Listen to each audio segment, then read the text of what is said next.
welcome back to the channel, where today we tell you about the plague that wiped out half of Europe. But first, you know what? 80% of our viewers don't subscribe to the channel, so if you haven't already, make sure to hit the subscribe button so that you don't miss out on new videos. Now let's get into the video. Intro: in the mid-14th century, a silent killer swept through Europe. It didn't wear armor, carry a sword, or fly a banner, but it left more bodies than any war. This is the story of the Black Death, the plague that erased up to 50% of Europe's population. 1. It began with rats. The year is 1347, and a fleet of Genoese trading ships dock in the Sicilian port of Messina. They've come from the bustling markets of Cairo after a long journey across the sun-baked Mediterranean. But the sailors have bad news.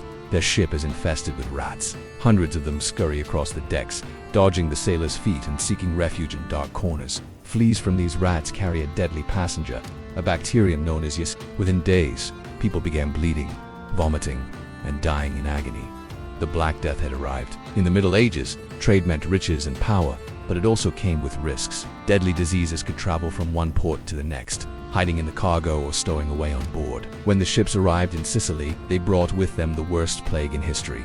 Black rats were among the first casualties. Thousands died in the cramped conditions below deck. But as soon as they could, they escaped. They scurried ashore and disappeared into the labyrinthine streets of Messina. The Genoese sailors watched in disgust. They knew they were dealing with something evil. As the death toll in Messina mounted, they decided to sail north to the French coast, where they believed land was safer than the plague-ridden sea. But they would soon learn the hard way that nowhere was safe from the plague. 2. Europe descends into panic.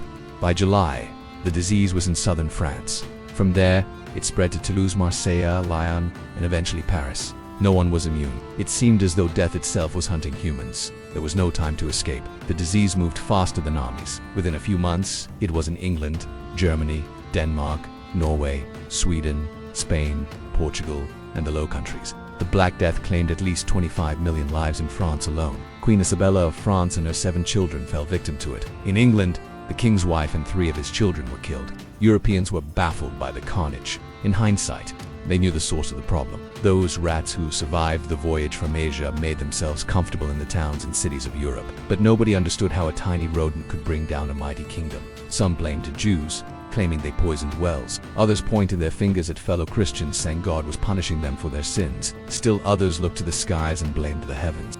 3. Symptoms of the plague.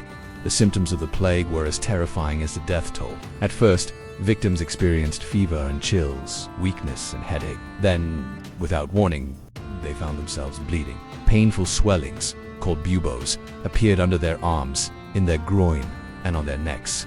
These boiled and oozed pus and blood. The blood poisoning caused by the plague was relentless, and death often came within 3 days. People were horrified. If they survived the plague, many were left with permanent scars.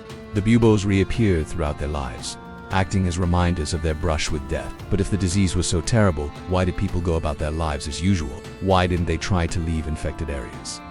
For some, staying put might have been impossible. Not everyone could afford to flee. Travel was expensive, dangerous, and uncertain. Infected people who did manage to escape weren't always welcomed. Often they faced suspicion and violence from those who feared contagion. But for many, ignorance was bliss. The disease was so new that people simply didn't understand the danger. They continued to go about their business, believing the carnage around them was a freak occurrence. Only later did they realize they were facing a catastrophe of unprecedented proportions. 4. Church chaos and the flagellants. At first, the church offered hope. Priests told their flocks that the plague was God's punishment for their sins and promised salvation to those who died from it. But as the death toll mounted, churches began to lose members. By the end of 1348, an estimated 25% of European clergy had been killed.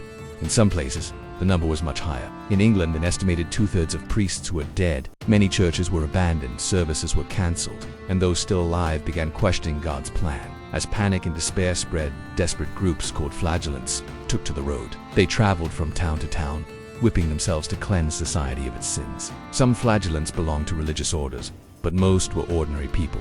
Men, women, and even children beat themselves bloody in the streets, crying out for mercy. Society was breaking down. Looting, rioting, and civil war. Peasants rebelled against their lords. Laborers went on strike. Cataclysmic changes were sweeping Europe. 5. The mass graves. Cities couldn't bury the dead fast enough. Corpses lay rotting in the streets. Bodies were dumped into mass graves, sometimes 500 at a time. Gravediggers couldn't keep up. Even they were falling victim to the disease. Some graves were so hastily dug that the bodies never even made it underground. They lay piled on top of each other just below the surface. Wherever you went, you smelled death. It lingered in the air like a shroud. It seeped into homes, tainting everything it touched. The terror of the plague hung over Europe like a dark cloud, promising more pain and death. 6. Europe after the plague. By 1351, the plague had killed between 75 to 200 million people, about 30 to 50% of Europe's population. Whole villages vanished. Families were wiped out. Survivors emerged, blinking into a world that had been reshaped by death. Farmers became more valuable because the feudal system required farmers to work the land. Wages rose and peasants could afford better food and housing. The old order was crumbling. Peasantry revolts broke out across Europe. Peasants demanded higher wages and better working conditions. Some even challenged the authority of their feudal lords. Europe was irrevocably changed. Trade routes shifted. New alliances formed. Cities grew. In the aftermath of the plague, the economy recovered surprisingly quickly. But the damage done to European society was far more lasting. The Black Death undermined the existing social order, opened up new opportunities, and changed Europe forever. And now for the bonus section of the video. 7. Legacy and mystery. The plague would inspire generations of artists, writers, and filmmakers. It featured in paintings, novels, operas, and films. But perhaps its most lasting impact was on science. After the plague, scientists began to understand how diseases are transmitted. The discovery of bacteria marked a turning point in history. It showed that invisible organisms could cause enormous damage, and it inspired new ways to treat illness and prevent pandemics. But even today, questions remain. How did the plague start? Why did it spread so quickly? And why did some people survive while others didn't? The origin of the plague has been debated by historians for centuries. Some blame overpopulation, while others point to climate change. But no one can say for sure. The plague was a disaster of almost unimaginable proportions. It killed millions of people and fundamentally changed the course of history. But even now, it continues to fascinate and terrify us. The Black Death was not just a disease, it was an apocalypse, a medieval horror story that reshaped a continent, and a chilling reminder that sometimes the deadliest threats are too small to see. Thanks for watching. Which fact surprised you the most? Let us know in the comments section below. Also, if you enjoyed this video, make sure to like, share, and subscribe for more historical tales.